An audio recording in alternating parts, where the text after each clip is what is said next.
बाला साहब, जब आपने 1966 में 1966 में शिवसेना की स्थापना की थी तो उस समय आपने कहा था कि ये इसलिए सेना बनाई जा रही है कि महाराष्ट्रियन को सेकंड क्लास का दर्जा मिल रहा है, और आज 26 साल बाद भी जो आपकी पॉलिटिक्स है वो इसी सेकंड क्लास सिटीजनशिप पर आधारित है। आज आप कहते हैं कि हिंदुओं को इस देश में सेकंड क्लास सिटीजन बनाया जा रहा है। पहले गुजरातियों पर आपका हमला था, साउथ इंडियंस पर हमला था, आज मुसलमानों पर है। नहीं, ये सरासर गलत है। 66 में जब भी मैंने शिवसेना शुरू की तो मैंने उनको आह्वान किया था, गुजराती भाइयों को, कि आपके हाथ में लक्ष्मी है और हमारे साथ सरस्वती हैं, और दोनों हाथ बटाएंगे तो सिर्फ महाराष्ट्र का नहीं, गुजरात का नहीं, पूरा देश का भला हो जाएगा। और ये भी मेरा कहना था सभी लोगों को कि आप आएंगे तो आपके साथ और नहीं आएंगे तो आपके बिना, मगर हम चलते रहेंगे। और दूसरा जो आपका इल्ज़ाम है मेरे पर कि मैं मराठी लोगों के बारे में, ये मैंने शिवसेना शुरुआत की, ये सच है। और जब भी महाराष्ट्र हुआ और इसके लिए भी हमें झगड़ना पड़ा, लड़ना पड़ा मुंबई मिलने के लिए, फिर भी मिलने के बाद भी हमारे लोगों को यहाँ नौकरी नहीं मिलती थी और कुछ नहीं, तो फायदा क्या इसका? क्यों कहें कि हमारी कैपिटल है, राजधानी है, तो इसके लिए ये शुरुआत होगी। कहीं ना कहीं तो जब भी बेइंसाफी होती है तभी ये बातें शुरू होती हैं। और आपने जो कहा कि पहले गुजराती के बारे में मैं ये था और अभी मैं मुसलमानों के दुश्मन हो या खिलाफ हो, ऐसी भी कोई बात नहीं है। I want everyone to be nationalist minded. सवाल यह है कि जो जितने लोग यहाँ रहते हैं वो खुद को समझेंगे कि हम ये देश के रहने वाले हैं, ना हम हिंदू हैं या मुसलमान हैं या क्रिश्चियन और कोई नहीं। पर जब ये वो कहते हैं कि खुद हम मुसलमान हैं तो हमें कहना पड़ता है कि हम भी हिंदू हैं। पहला सब सवाल ये था कि आपकी जो पॉलिटिक्स है उसका बेस चेंज नहीं हुई, उसका जो बेस है वो कम्युनलिज्म है। अगर सांप्रदायिकता ना हो, फिरका परस्ती ना हो, तो आपकी पॉलिटिक्स ही नहीं चलेगी। कम्युनल कौन नहीं है? पंडित जवाहरलाल नेहरू भी कम्युनल थे। मैंने किताब पढ़ी कृष्ण मेनन की, और वहां उन्होंने लिखा था, पंडित जवाहरलाल नेहरू से कहा था उन्होंने कि पंडित जी, आप हमेशा कहते हैं कि आप उत्तर प्रदेश के रहने वाले हैं, हम मेरा यूपी करते रहते हैं, मगर उन्होंने याद दिला दी कि आप पंतप्रधान है पूरे हिंदुस्तान के, यूपी के नहीं। तो यूपी की बात होते तो पंडित जवाहरलाल नेहरू भी कम्युनल थे। एक अभिमान की बात होती है। अभी भाषा वापांतर चना हो गई है तो हम क्या करें?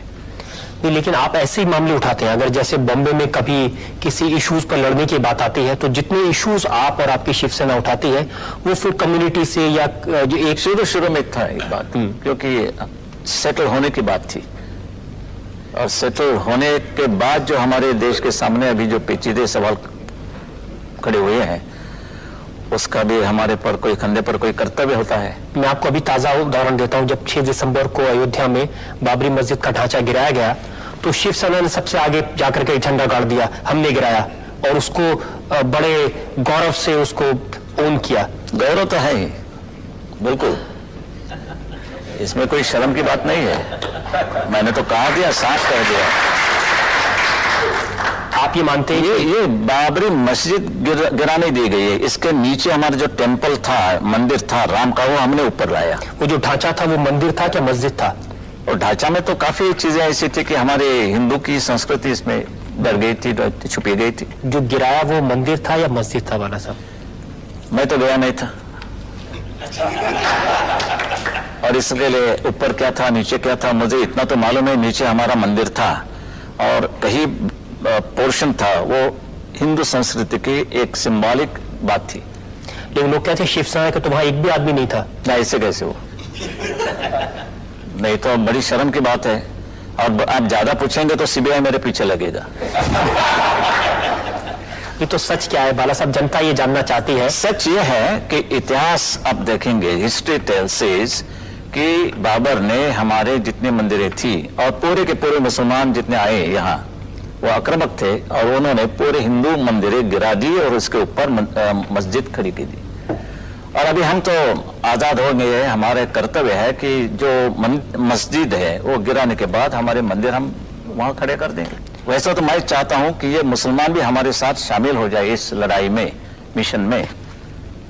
कोशिश तो यही होनी चाहिए कि सब लोग साथ मिलकर के लड़ें। कोशिश तो करते रहते हैं, कोशिश हमारे शंकरराव जी भी कर रहे हैं, शांतता कैसे रहेगी, सुव्यवस्था कैसे रहेगी, फिर भी बम फटते हैं, क्या करेंगे। और जब बम फटते हैं उसके बाद में जो राइट होते हैं उसमें शिवसेना का हाथ रहता है? हाथ में पांव रहता है। कम्युनल पैशन को बढ़ाना, कम्युनल पैशन जिसमें लोगों की जान जाए, खून बहे, आखिर हिंदू मरे मुसलमान मरे, खून तो इंसान का बहता है। वो क्या मानते हैं इस पर हमारी पूरी एक्शन कार्रवाई मुनसर होती है। तो आप रिएक्शनरी हम हैं। क्या मार खाते रहेंगे? बम फटने के बाद हम क्या हाथ जोड़ेंगे, भाई क्या आवाज था, ये करें हम? ऐसे बम तो हमने कभी देखे नहीं, दिवाली में भी नहीं। बहुत अच्छा आवाज था, भरने जाने के बाद छोड़ दीजिए। हमने तो बम नहीं फटाए, हमने की जो बात हो रही है, दंगा फसाद होता है, हम नहीं उतरते तो हिंदू मारे जाते। ये सच है, ये मैं नहीं कह रहा हूं, लोगों, आम लोगों को ही है, पूछो। लेकिन उस सारे से जो टेरर का, आतंक का जो वातावरण खड़ा हो जाता है, उसका ऐसे परिस्थिति में टेरर होना ही चाहिए। नहीं टेरर होता तो खा जाते, पूरे के पूरे खा जाते। हिंदू राष्ट्र की आपकी संकल्पना क्या है और इसमें किन लोगों को जगह नहीं है? सभी मुसलमान भी रह सकते हैं, क्रिश्चियन भी रह सकते हैं, मगर उनको मानना पड़ेगा कि सबसे पहले ये देश हमारा है, रूल ऑफ द लैंड है, हमारा जो कानून है उनको मानना पड़ेगा। मस्जिद तो गिर गई अभी, लेकिन अगर गवर्नमेंट जैसे अपने नरसिंह राव बोलते हैं कि हम मस्जिद फिर बांध लेंगे। हमारे नरसिंह राव को नमाज पढ़ने के लिए कोई जगह नहीं है तो मस्जिद बांधने की उससे वो कोशिश कर रहे हैं, और हमने भी कोई इसको विरोध नहीं किया। मगर बाबरी मस्जिद का क्या, बाबरी नाम का क्या हो जाता है ताल्लुक? कई मस्जिद खड़ी हो सकती है, मगर why we should be actually interested in that name Babri? कि बाबर तो हमारा कोई नहीं था। तो ये सब पॉलिटिक्स है, और ये चुनाव में हम तो मत के गुलाम होते हैं, we are the slaves of votes, और इसलिए पूरा देश का मामला बिगड़ जा रहा है। Would you fiercely oppose that thing, about that construction of masjid again? वो है क्या पोज? क्या जरूरत क्या है? किसको आप खुश करने की कोशिश करें, किसको और क्यों? पहले तो हमारे देश के खिलाफ कोई कदम नहीं उठाना चाहिए। Nothing at the cost of my nation, mind you, ये हमारा धोरण है। और ये मेरा जो हिंदुत्व है, ये हमारा राष्ट्रीयत्व है, और ये राष्ट्रीयत्व इस देश में गुनाह हो तो मैं बार बार करूंगा, मरते तक। आप उनके बारे में कह रहे हैं, वो भी आपके बारे में कह सकते हैं, भावना नहीं है उनके पॉलिटिक्स के लिए आप ये कर रहे हैं। पॉलिटिक्स की बात करें तो मैं आपको यहाँ वचन देता हूँ, प्रॉमिस करता हूँ कि मैं चुनाव नहीं लड़ूंगा। और क्या चाहिए आपको? लेकिन आपकी पार्टी तो उसका फायदा उठा करके पावर में आने की चुनाव कोशिश मेरा करेगी। कोई ऑक्सीजन नहीं है, इस पर हम नहीं जिंदा रहते हैं। बस हम काम करेंगे, समाज सेवा करेंगे, ये मेरा वचन है आपको। मैं पॉलिटिक्स में ये बात नहीं, मैं सिर्फ लड़ रहा हूं हक से। मेरे देश की हालत देखने के बाद हमें इतना दुख होता है कि हमारा क्या रहा है। अगर वो नमाज पढ़ेंगे सड़क पे तो फिर आप कहेंगे महाआरती होना चाहिए सड़क पे। वो कहेंगे कि पाकिस्तान डे सेलिब्रेशन में कोई जाएगा तो उसके खिलाफ आंदोलन करेंगे। ये जो, अगर वो लोग सांप्रदायिक हैं तो आप भी सांप्रदायिक हैं, अगर वो लोग कम्युनल हैं तो आप भी कम्युनल हैं, अगर वो लोग फिरका परस्त हैं तो आप भी फिरका परस्त हैं। सवाल यह है कि शुरुआत हमेशा ये लोग करते हैं, सबूत है मेरे पास साथ।